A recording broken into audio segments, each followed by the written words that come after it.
All right, guys, so this week we are wrapping up James chapter 4.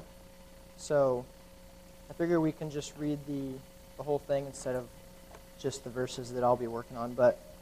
So let's start at the beginning of James chapter 4 to give us our whole thought here.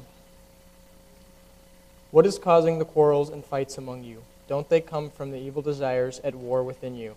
You want what you don't have, so you scheme and kill to get it. You are jealous of what others have, but you can't get it. So you fight and wage war to take it away from them.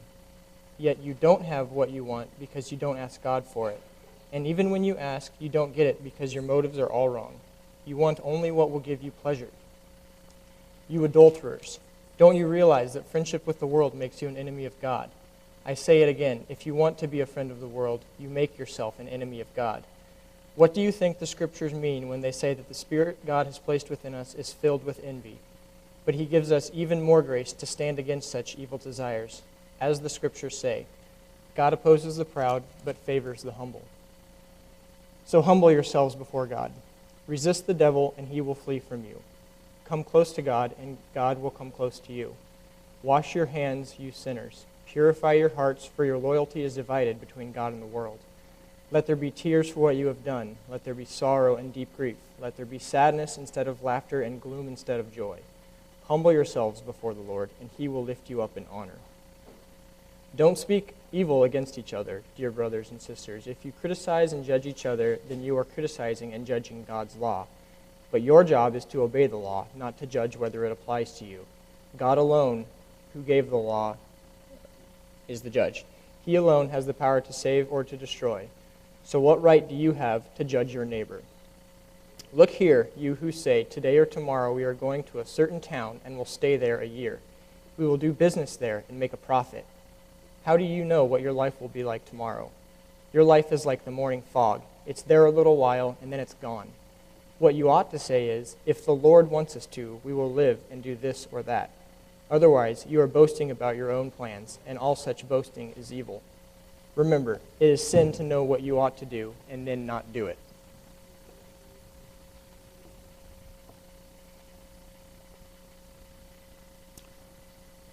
So I would wager most of your guys' versions of the Bible have this broken up into its own little separate, nice little paragraph, as if it's its own separate thought. Am I right? Do all you guys have your things separated? Mine does too. This shouldn't be seen as a separate thought. It should be seen as a continuation, actually, to my previous sermon about humble living and humility. In this particular passage, 13 through 17, James is referring to certain individuals and their, I guess, business practices about what they were doing. But it's an issue, especially today, it's an issue that opens up the doorway to something much bigger. It's like this indulgence in self-reliance on what we can do, and how that manifests itself into just earthly wisdom again. And when we follow our own selfish ambition instead of striving to align ourselves with God and what His will is and what we can be doing in that process, we open up ourselves. James says it's evil. So we find ourselves, like Josh was saying or explaining last week, we find ourselves on the wrong side of that war, I guess. James calls it evil, and even more so for us as believers when we ought to know better. He calls it sin. So we're not talking about like little things, like little daily things, like what am I going to eat, or what am I going to wear, or how will I do this or that. That's not what James is referring to. James is talking about man's, bigger thinking, like bigger plans without recognition of God's will. And that plays out, I would say that plays out even bigger today than maybe it did back then. And it's a mentality thing in today's world. From the get-go, like as we're growing up, we are like given this formula, I guess. Like, you go to school, and then you graduate and get your degree, you get your job, you get married, you have kids, so on and so forth. And so we're encouraged at a young age to have a formulated idea of what we want for our lives and how we are going to achieve those things. And there's an emphasis on you and your control of that and what you're going to do to get that and get to that point. We're told even that our lives are in our hands. You can do whatever you want. Believe in yourself. That kind of thing. Believe in your own ability. And so people use that to shape what they do. I'm good at this, so this is where my future lies. I'm so on and so forth. But that's not what godly wisdom is. If we look back into Romans chapter 12, Paul's talking about living for God. He says, starting at verse 2, don't copy the behavior and customs of this world, but let God transform you into a new person by changing the way you think. Then you will learn to know God's will for you, which is good and pleasing and perfect. And he goes on to talk about how we should be using our gifts to, lift up the body and help the body. So it's a mentality thing, and it's huge. It's a huge reliance on self in today's society, and we're even told it's like one of those I don't know, lines that people are sensitive to. Like if you tell them that you're going to rely on God or ask,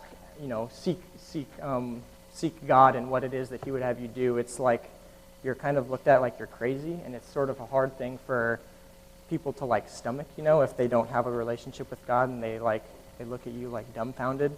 But that's what James is asking us to do. He's asking us to put ourselves before God and look for guidance from Him in all that we do. And we see it also play out in finances. And I know that this is it's a hard one to deal with, but again, we see it in finances, the way that we try to control our finances to set up our future.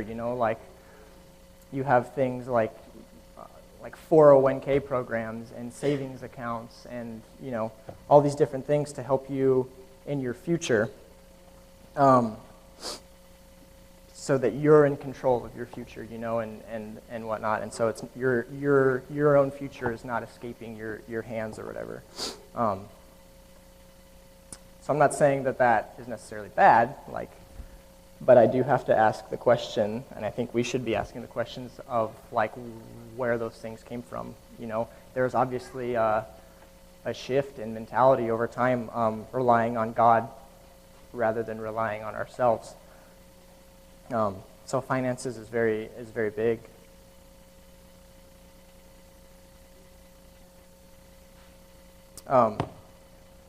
Going back to Scripture again, if we look in the book of Luke, when Christ is talking about the rich man, we can read it, but I know it. So Christ is talking about the rich man and this man's plans to do things to help his cause. He talks about building a barn to store all these things and whatnot. And but God says to him, you're a fool for doing this. You're a fool for trying to control these things. Tells him he's going to die tonight. So,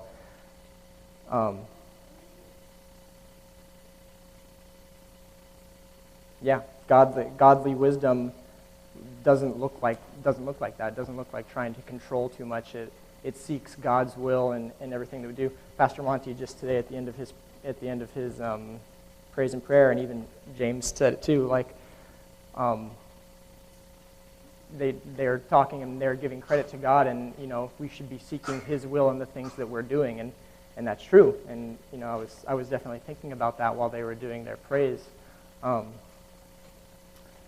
then so again, as I was saying, verse 14 in James is talking about life and how we aren't in control of it. Anything can happen, you can die tomorrow or whatever, like tragedy can come or whatever, God can teach you a lesson. And I believe that if we do have that mentality, we're asking for God to teach us a lesson, like we're asking for it to be taken away from us because we're not seeking His will in what we're doing. We're seeking like control of our own lives and whatnot. So I think finances is a huge topic for that, and I think that it's something that man struggles with, and I think we have to be aware of that. As men specifically, we struggle with this idea of trying to control too much of our own future. We're like very goal-oriented people, and so we think in those terms of goals to reach. And we don't really seek God in those things. Forgive me for picking on you, Alex, but I said that it reminded me of the scripture when we were having a conversation the other night. But right now, Alex is in like a huge point of his life where he's got a lot of things that he wants to do and he needs to do, and he sees God working in his life. But it's really easy, and I can relate to Alex, but it's really easy to be focused on yourself during this process, like I have to do this, and then I have to do this, and then this will happen, and then this will happen, and so on and so forth. I forget who, it's probably all of us, but we were reminding Alex that he, should calm down, don't be overwhelmed by these things, seek God and ask for God's help in these things and allow Him to lead you, and trust that certain things will fall into place when you are following following Him. So I was definitely reminded of that conversation with Alex, and as men we struggle with that.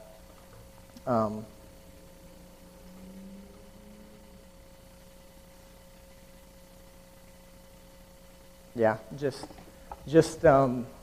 this weekend, or this week rather, Colin and I have very clear ideas as throughout our week of when we can do stuff for Eldership Academy or work on things, prepare a sermon. So I was, over the course of this week, I was getting really stressed out about the lack of time, because I have these plans if I'm going to work on this and then this and then this. But I was getting really stressed out over the course of the week because different needs pop up and you have to take care of those things. And by yesterday, I was still not where I wanted to be in my sermon and planning it. And I asked on one of our eldership threads, if I'm needed here, at the church yesterday for everything we were doing. And that was a humbling experience for me, and it was definitely, it was weird because I'm reading this scripture, yet I'm going through the process at the same time, so it was really hard for me. But Josh told me you need to trust, and even just now he said you need to trust that God will give you the things that you need to say, and you need to trust that He'll lead you. And this won't be the first time this happens. We, especially in this church, we run at such a fast pace of doing things. There will be time and time again where you don't get to do the things you need to do or want to do, but you need to trust in God, and that He will take care of you and use you how He would use you. So just even up until yesterday, it was something that I struggled with, and that I had to be humbled in. But am I saying that we shouldn't make plans or set goals? Not saying that. Scripture is really clear about people being lazy and the consequences of being lazy. I could shout off, I have listed, but there's multiple instances in Proverbs especially about what happens to the lazy person, and and whatnot. And even in Romans 15, you see Paul himself. I mean, it's even really similar to what these guys are doing. You see Paul himself talking to the people and telling them, I'm going to do this, this, and this, and I'm going to go to this city and in this city. And so you see Paul listing out these plans, very similar to the way in which you see here in James, but the difference is Paul, and he's kind of known for this in his letters, but Paul has a clear understanding that he is submitting to God's will in all these things. And you see him even saying the words, if the Lord wills, then I will be here for you guys, or I'll be here for you guys. And so that's the sort of mentality that we need to be adopting if we're to have godly wisdom. I'm also reminded of James Pierzina struggle with his IRS situation. He hates being there. I don't know if you'd say you hate being there. You don't like being there. But James is clear that it's clear to James, that God has something else that he wants James to be doing with that. What that is, James doesn't know and we don't know, but James is in submission to God's will in that, and he has a clear understanding of that, and that's what we need to be able to recognize too. Like, we make plans for things or whatever. If they don't come to fruition or whatever, we need to be able to have the maturity, and that's a lot of what we're talking about. We need to be able to have the maturity to recognize when it's not in God's will at this time or that time, or if it is, then it's something that plays out in a way which we would never have expected. James has felt like this burden that he has there, and he feels like he hasn't accomplished it, or he questions why he's still there. But like, we have Wendy and her family, and then everyone that comes from Wendy. So we need to be able to be mature in our thinking, I guess, is just what I'm saying. Like, and be willing to humble ourselves in that process. Like, God's will, it trumps our will, and that's what I'm saying. So I'm not saying we shouldn't make plans. I'm saying that the precursor should always be, if the Lord wills, as Paul said, and we need to be able to roll with that. And when you are making plans, they should go through different filters, In your planning of your future or whatever, who are you glorifying? Are you seeking to further yourself, or are you seeking to glorify God in everything that you do?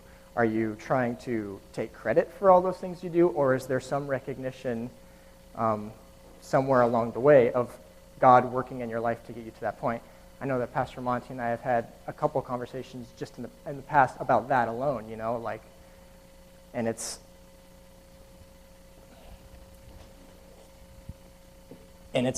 a hard one, like people that go through crappy things in their life, and they work to get out of that, and then they get to this point, and they should be commended for that, but there needs to be a recognition of God in that process, God helped you along the way. I'm not saying that you don't believe that, for the record. I'm just using that as an example. But yeah, there needs to be filters for these plans that we have. I said, are you glorifying God? Are you strengthening? Is the plans you have strengthening your relationship or another person's relationship with them in that process? Said, are you taking credit for all that you do? And then are you in just conversations with God before and during your planning or whatever? Proverbs 3,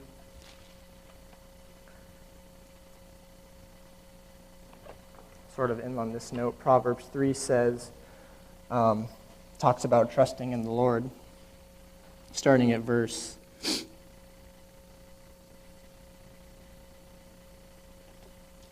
we could read the whole thing, but I don't believe it's necessary. But we're talking about trusting in the Lord, starting at verse 5. Trust in the Lord with all your heart, Do not depend on your own understanding. Seek his will in all you do, and he will show you which path to take. Don't be impressed with your own wisdom. Instead, fear the Lord and turn away from evil.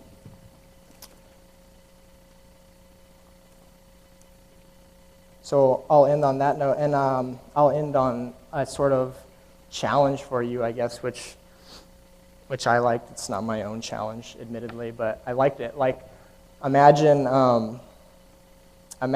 you were going to die today. Imagine you're like on your deathbed, and you have to like take an accountance for your life up to this point and where you are. How have your plans? How has your plans and what you've accomplished pleased God up to this day today? Evaluate the goals you've set up and the things you're doing in life, or the things you're striving for. Are they meant to please God and his kingdom, or are they seeking to further yourself and secure yourself, your future and whatnot? And then how have you been humbled by God in the process? You know, I talked about me and just this week and with planning my sermon. It was an interesting experience, and one I'm sure I'll face again. And how do you respond to those moments when you have these plans and you think that they're in line with God and you think you're doing right by him, but he still seems to shut one door or whatever? How do you respond to that? Are you persistent in that plan, or do you have a recognition that God has something bigger than that? You know, I talked about James and the IRS, but Wendy's here. So how do you respond to those moments when you have plans and you think that they're even in line with God, and what do you do from there? So yeah, discuss these things, guys. Thank you.